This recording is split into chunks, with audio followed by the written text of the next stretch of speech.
Hey guys, it's Sunday afternoon. I'm here with beautiful Sparrow.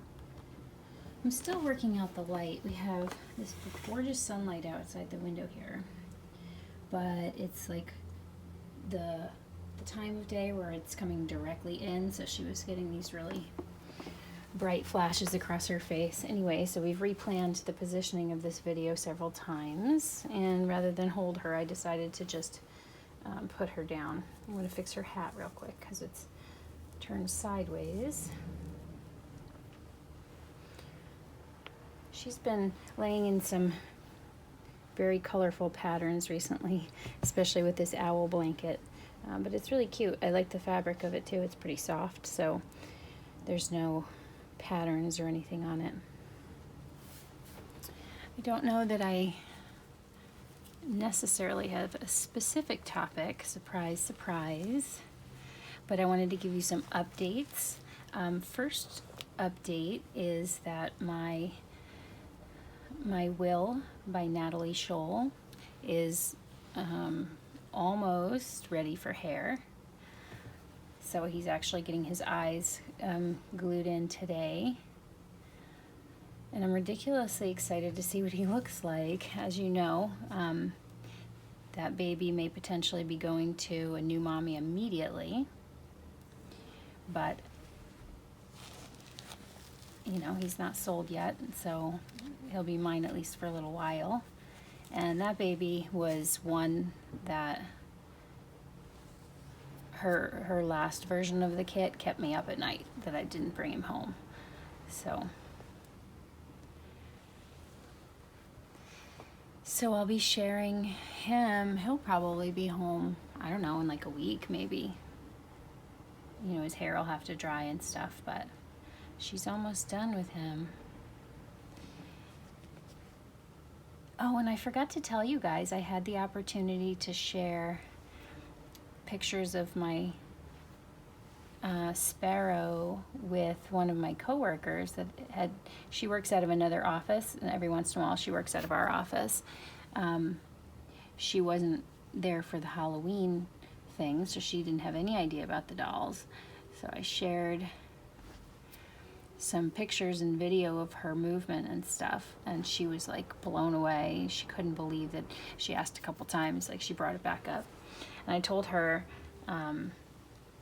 you know, some people think it's weird or creepy. She's like, no, why would it be creepy? She's like, it's awesome. So she really appreciated her and the art form, so that was nice. And then yesterday, one of my husband's friends was here, and he was here for a long time, so finally I brought her out. And I said, I thought I'd share some of my crazy that Michael talks about with you. And he was like, whoa. He's like, that's almost creepy. And then I showed him her belly, and he was like, ack. And he's like, well, as long as you're not in the room, you know, sitting in the corner sucking your thumb while you play with them, I guess. And Michael was like, oh, not to my knowledge, she's not. So he appreciated it. He way underestimated what these babies cost when he guessed. And I told him, you know, the highest one that I was aware of from Romy. And he was like, wow.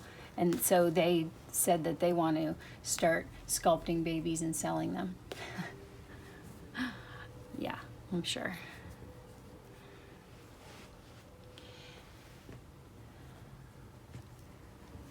There's been a lot of interaction on my last video, which was my abbreviated or abridged story of what was going on with the lady who had knowingly or unknowingly, you know, identified herself as somebody who does not care for my videos. And I talked a little bit about, you know, the simple version of what was behind that, which was, it all started with deciding to sell a doll from someone, and I think that didn't sit well with some people, and the situation went beyond that after there, but I think that's the root of it. So everybody's been, you know, pretty pretty clear that the general consensus is if you can't handle someone selling your dolls, then you probably shouldn't sell them. You know, if someone reselling. And it's always interesting to me that our responses to videos too tend to be, well, first of all, there's always a lot of support and encouragement and advice on how to handle situations. But also, I think sometimes we infuse the meaning behind it too, based on our feelings or experiences.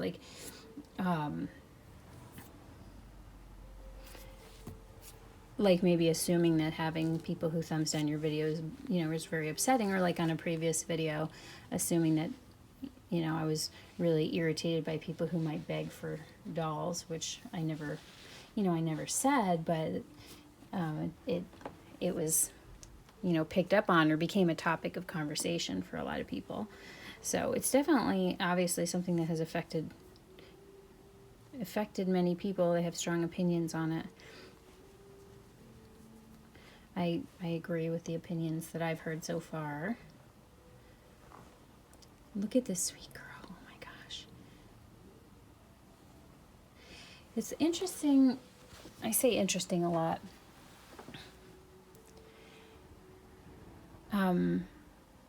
I've watched a couple of videos now. People have talked about, our unintentional hypocrisy, I think was the word that Kelly Girl used, but just how, do we tend to, contradict ourselves with our opinions as we get to know more things about the doll community or our preferences with dolls or what have you. And I definitely think that's true.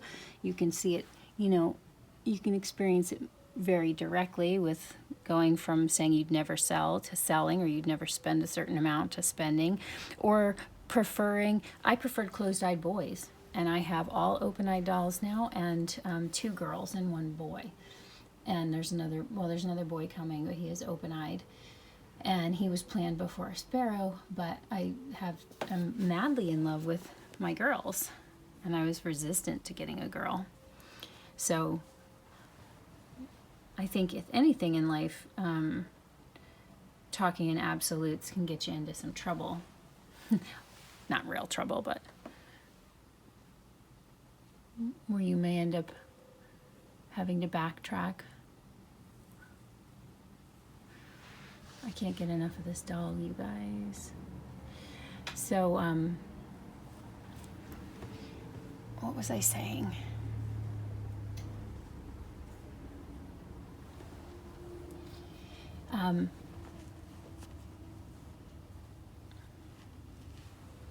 Oh yeah, I mentioned this to Tasha, and I think I've mentioned it before on my videos. My grandmother used to tell me when I was a little girl that it is a woman's prerogative to change her mind. And I don't know, she must have said it multiple times, but either that or she said it once and it stuck with me. And then that always rang through my head. I always thought it was funny, and then became very relevant. I said, yeah, it is a woman's prerogative to change her mind. I said I wanted 1 doll. Well, I changed my mind. I also had mentioned in a comment to her that I think that we're always changing and always evolving. And I think that I noticed it with music when I was young. I had my best friend's brother really loved REM, and then when REM started to get more popular and they came out, every album had a different sound, he didn't like them anymore. And I noticed from there on, like a lot of people, you might really like a band, and then maybe the next album has a totally different sound from the album you just, finished listening to, and they'll say that they sold out, or when in reality their art form and their music is evolving. But I think that it's good to try to be careful not to hold somebody to who they are right now and accept them only on the terms that they don't ever change, because we're always evolving, always changing. Sometimes we can't see that in other people. We accept it and it's common sense for ourselves, but we can't necessarily see it in other people. I think we, should we're wise to recognize that we are evolving beings, and that we can't hold somebody to who they are today and then condemn them for who they are tomorrow if they change their mind, if they grow, if they have a new understanding of things that causes them to make new choices or take different actions or have different viewpoints and that kind of thing. I think it's important. I think that's something that you learn in a relationship, a romantic relationship. I think it's something that we learn in good self-awareness when we see, we're able to recognize our own tendencies to change and, love something one day and really dislike it the other, or really support something, an idea or a cause one day, and then, maybe gain a different understanding and our perspective evolves and be on the total opposite side of the fence. I see that. And I also see that, they say that perception is reality, and I think that's totally true. I think that we could, if we have an opinion of somebody else, let's take me for example, if there's a group of people that think that I am, let's say, have it against an artist, for example, then they may look at simple mistakes or things totally unrelated and attribute it to what they assume my motivations are, and then and it will seem as clear as day that they're absolutely correct about where I'm coming from and what my real intentions are, when it is totally not even factoring into my mind or not even related. And I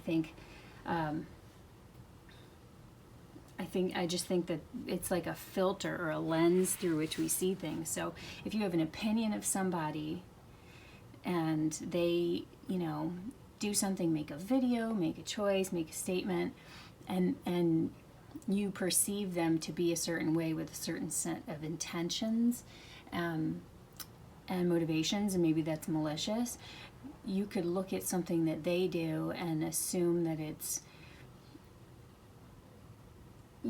passive aggressive or vindictive or, negative in one of many different ways. And then you or your friend or somebody might do the same exact thing, and it seems totally normal, and in reality you guys could have been coming from totally the same innocent place, but because you have a perception or preconceived notion or assumption on who somebody is at their core, you infuse this ulterior motive onto the other person. I see it with parenthood. I see, my brother has largely condemned my mom for a lot of stuff that isn't even actually how things went down, because I was there. People might blame their experiences, might blame their conditions on someone else.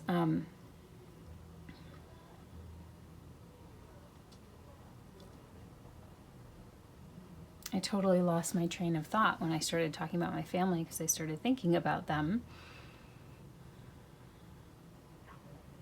I think, I had problems in high school, depression, things like that. And I remember I would talk to the counselor, and they didn't know what was going on. And I was like, look, this is the situation. This is how my grandmother was. This is how her mother was. This is how my mom was. Each generation, it's a little bit less, and it's not necessarily their fault, because it's the way that they were brought up. And, it has affected me, but I don't blame them, right? Because we're all doing the best we can from the place that we are in our lives at that moment. And usually, not everybody, but usually we have good intentions, but we're not perfect. And, we're figuring it out as we go. We might come online and, okay, great example. My husband is very much an in-the-moment guy. And he may have, let's say he's got headaches. And, the headaches are, from my perspective, consistent for years. They happen a lot. They're something that he's prone to. It's probably related, sorry about that, a lot to maybe dehydration and stress or a bad pillow. But every week, his perspective may be, well, I haven't had headaches in a while, but now I have one. I bet it's because of the lighting in the house. Or I bet it's because I was working, painting last week. Or, and it's always a different thing. And to me, from the outside, I'm like, I can see it from a different perspective, but to him, he's figuring it out as he goes, and he's talking through it, and it's what makes sense in that moment. And then later his perspective may change or may get broader, or, and sometimes I do that too. You talk through, it's happened to me with deciding to break up with somebody. It's happened to me with deciding to sell a doll. I'll rationalize and talk through my process so that I can understand it better, so that I can feel better about it. And it may be perceived by other people to be BS or ridiculous or hypocritical or whatever else, but in reality, I'm just working out my life, and I'm, figuring it out as I go. And I just think we kind of, even people who may be perceived as being mean, I just feel like in most cases, it's resulting from either being hurt before or having a fear of being hurt, or seeing life through a filter based on our experiences. And I think on all sides, we as people, we as women, should cut each other a little bit more slack, and also be able to see, ourselves in other people. You know what I mean? Recognize that we are not immune to the same things that we judge other people for, that we are all capable of a lot worse and crappy behavior than we probably want to admit, given the right circumstances. Yeah. I guess that's multiple different topics all wrapped into one that I've been thinking about. Look at this sweet baby girl. I'm excited that later this year she'll be going to get some new hair. I'm very, very excited about that. And I'm also scared that she won't look the same. But, I said it before, she could be bald and she would just be fabulous. But I think she deserves to have an amazing do. She's a good big investment, and I want to preserve her beauty.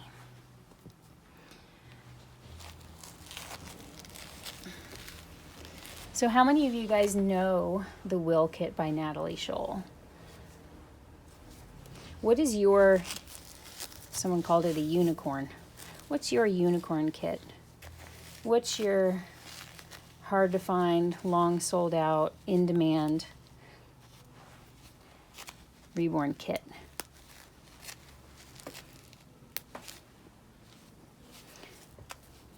Will is definitely one of them for me. I just saw another Laura Lee Eagles kit that I've never heard of before. I want to say Rosie or Rosalie. That was like, wow, really cute. And I'm loving the new Laura Lee Eagles Azalea kit, the prototypes I've seen. I have to admit that every prototype I've seen I've loved. Usually it's one or two. I've loved all of them. So, and that's a sleeping baby. Eventually I'll need a sleeping baby. Maybe. I really love the open eye babies I have.